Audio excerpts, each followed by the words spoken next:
What if the protests you see on your TV screen weren't organic at all? What if, behind the homemade signs and loud chants, there was a paycheck?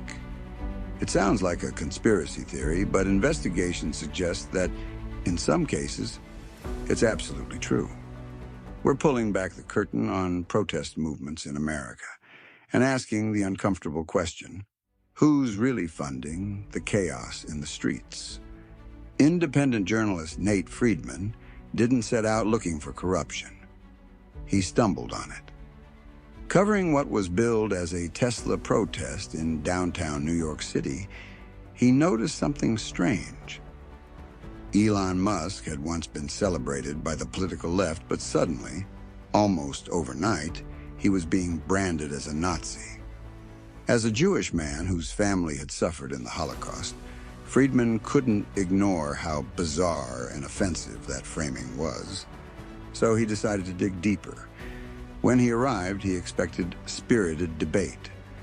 Instead, he found scripted hostility. Protesters weren't there to talk. They were there to control. One woman immediately confronted him with a troll sign and even had his photo on her phone, almost like she'd been briefed to block him specifically. Others followed with giant arrows labeling him a right-wing troll, cutting off interviews he tried to conduct. And that's when it hit him. This wasn't organic outrage. This was orchestrated. So Friedman did what every good investigator does. He followed the money. That Tesla protest, he discovered, wasn't some random flash mob. It was funded by an organization called Rise and Resist. And where did Rise and Resist get its cash?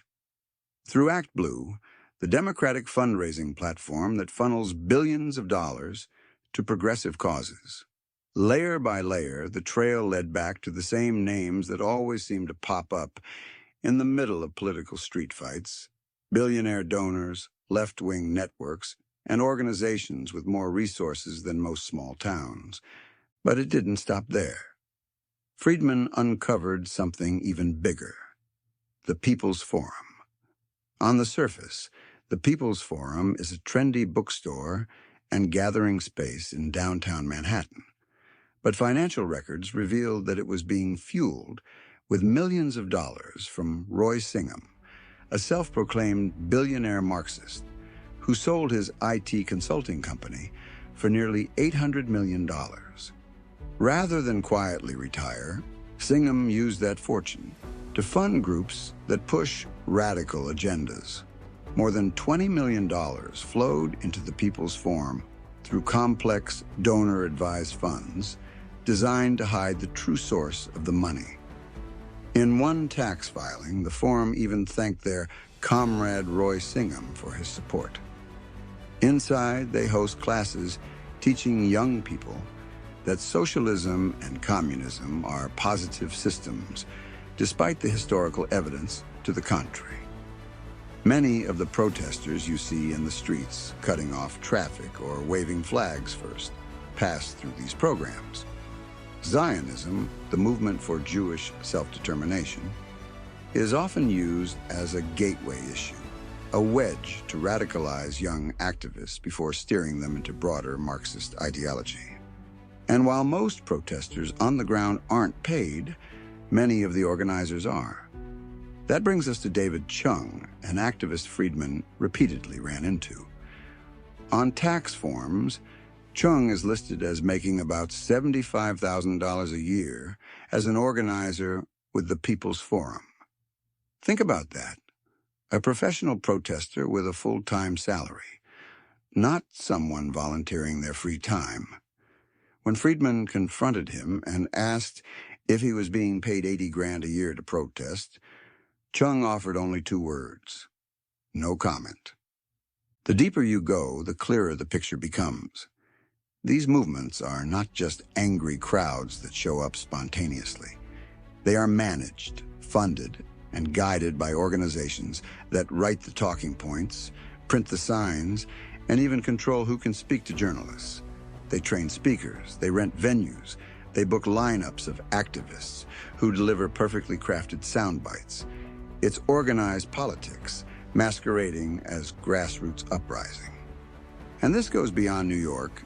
In Washington, D.C., a company called Crowds on Demand openly advertises itself as a rent-a-crowd service.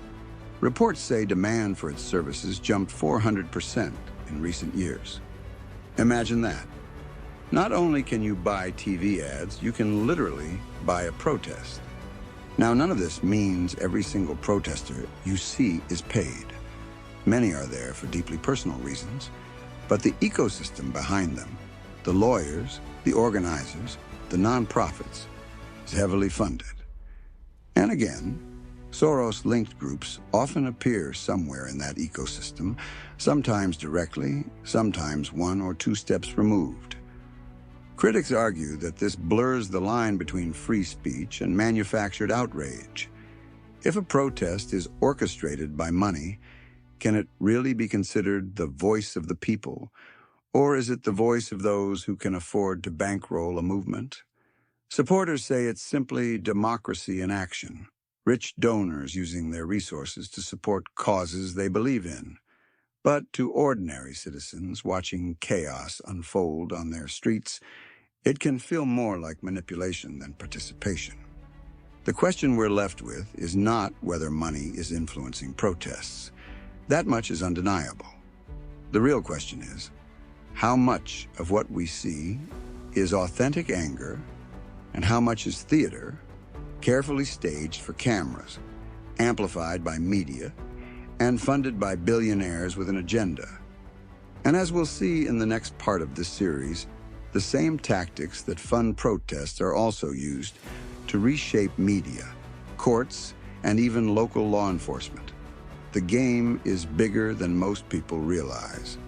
But for now, the evidence shows one thing.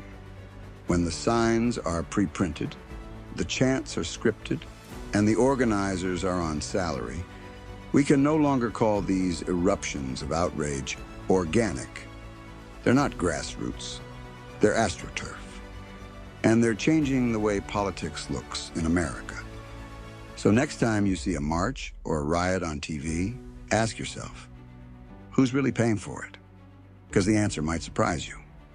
And this story doesn't stop here. In our next video, we'll dive even deeper into how these same funding networks extend beyond protests into media, courts, and even the justice system itself. If you thought protests were the end of the money trail, just wait until you see part 3.